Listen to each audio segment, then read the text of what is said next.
दोस्तों, गलतियां इंसान से ही होती हैं। आपने भी ये कहावत तो सुनी ही होगी। इस पृथ्वी पर एक भी इंसान नहीं होगा जिसने अपने जीवन काल में कभी कोई गलती न की हो। हिंदू धर्म ग्रंथों में प्रमुख गरुड़ पुराण में प्रत्येक गलती की एक सजा का विस्तार से वर्णन मिलता है। हर व्यक्ति को इन गलतियों की सजा अपने जीवन काल में या मृत्यु के बाद भोगनी ही पड़ती है।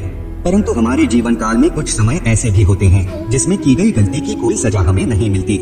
इस समय किए गए पापों के लिए यमराज भी कोई दंड नहीं देते।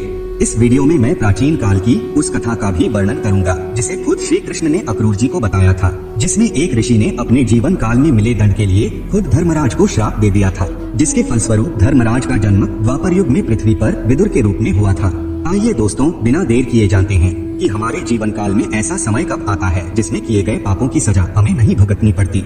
नमस्कार दोस्तों, स्वागत है आपका। आपसे अनुरोध है कि चैनल को सब्सक्राइब कर लें और कमेंट बॉक्स में जय श्री नारायण लिखकर परमात्मा को अपना आभार व्यक्त करें। दोस्तों, भविष्य पुराण के अनुसार पृथ्वी पर जन्म लेने वाले हर प्राणी को तन, मन और वचन से किए गए बुरे कर्मों के फल भोगने ही पड़ते हैं। कुछ पाप जाने अनजाने हो जाते हैं तो कुछ पाप महापाप माने जाते हैं, जिन्हें करने से नरक में बड़ी बड़ी सजाएं भोगनी पड़ती हैं।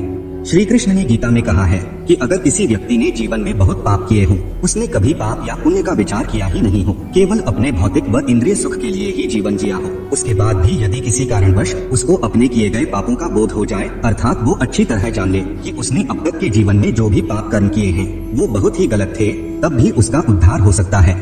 इस विषय पे श्री कृष्ण गीता के 9वें अध्याय के 30वें श्लोक में कहते हैं, अपि चेत् सुदुराचारो भजते मामन्यभः साधुरेव समन्तव्यः समयग्वसितो हि सः। यह परमेश्वर श्री कृष्ण कहते हैं कि यदि वो व्यक्ति अपने पापों का प्रायश्चित करे और दोबारा पाप न करने का निश्चय करे और अनन्य भाव से मुझे भजना प्रारंभ करता है, तो वो मेरी नजर में साधु तथा मेरा प्रिय भक्त हो जाता है, क्योंकि उसने निश्चय कर लिया है कि मेरे समान अब उसके लिए कुछ भी हितकारी नहीं है।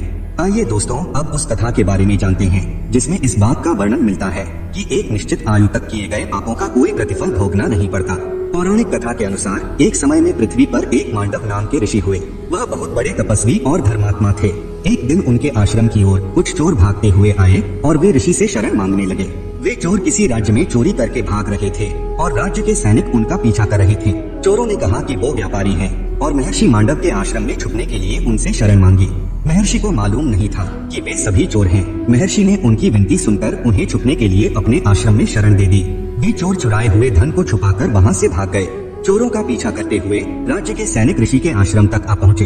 आश्रम में सैनिकों को लूटा हुआ धन मिल गया। सैनिकों ने ऋषि को चोरों का सहयोगी समझकर पकड़ लिया और अपने साथ राजा के पास ले गए। सैनिकों ने राजा को सारी घटना बताई और राजा ने महर्षि को भी चोर मानकर सूली पर चढ़ाने की सजा सुना दी। जब महर्षि को सूली पर चढ़ाया गया तो उनकी मृत्यु नहीं हुई, परंतु इस घटना से उन्हें अपमान और शारीरिक पीड़ा सहनी पड़ी। जब राजा को पता चला कि सूली पर चढ़ने के बाद भी ऋषि को कुछ नहीं हुआ, तो राजा को एहसास हो गया कि यह कोई चोर या आम ऋषि नहीं है। तब राजा ने महर्षि मांडव से क्षमा मांगी। महर्षि ने कहा, हे राजन, तुमने केवल न्याय किया है, इसलिए मैं तुम्हें क्षमा करता हूँ, मगर उस धर्मराज को नहीं। इतना कहकर महर्षि अपने तपोबल से यमलोक को प्रस्थान कर गए और वहाँ पहुंचकर उन्होंने यमराज से पूछा कि हे धर्मराज, मैंने अपने जीवन में कोई भी पाप नहीं किया। मैंने सदा परमात्मा की भक्ति और धर्माचरण किया है, फिर मुझे अपमान और कष्ट क्यों भोगना पड़ा? तब धर्मराज ने ऋषि मांडव को कहा कि हे महर्षि, आपने अपने बचपन में कीट पतंगों को पकड़कर उनके पंखों में सुई चुभाया करते थे, यह उसी पाप का परिणाम था।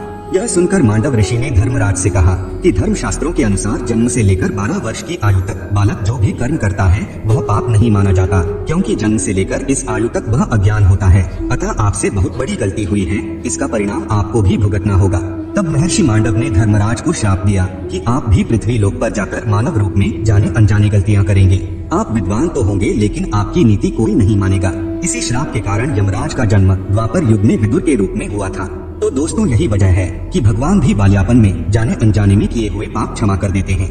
दोस्तों, इस कथा से हमें यह तो समझ में आ गया कि जन्म से लेकर 12 वर्ष की आयु तक इंसान को किए हुए कर्मों का फल नहीं भोगना पड़ता, क्योंकि वह अबोध होता है।